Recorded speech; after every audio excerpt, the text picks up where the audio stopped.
Hi guys, it's me again, Pubihan. So for today's vlog, I'll be coloring my hair from black turning into this cold platinum blonde.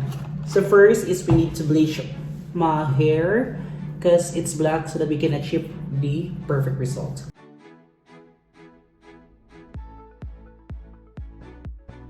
So for bleaching, I'll be using this bleaching powder, the 3 Deluxe, and paired with this developer, same brand Deluxe.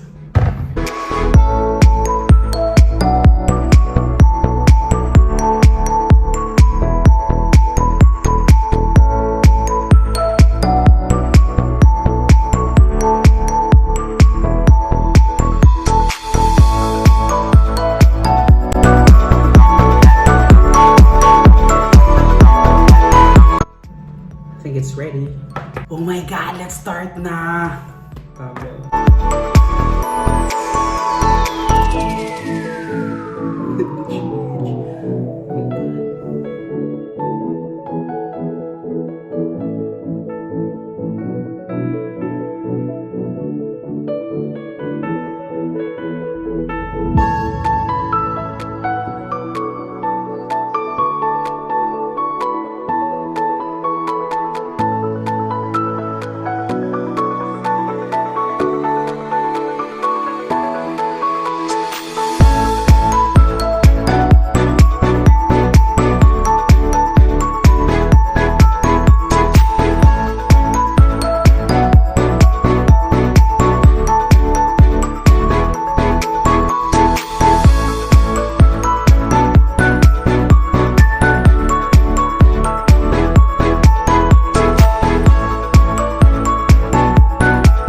We need to bleach again because it's still like orange.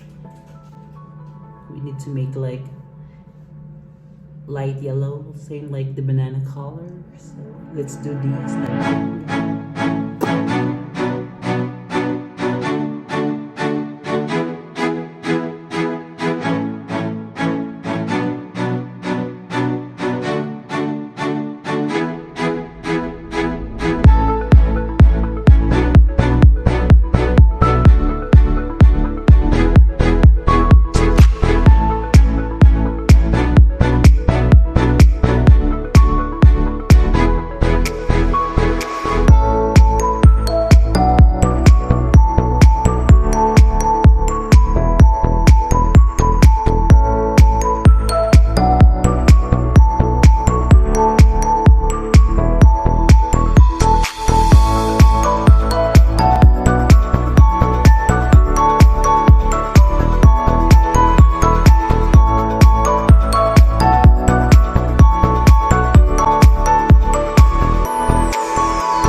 this is the result of our second bleaching, and I think we already achieved the light yellow. It's like banana.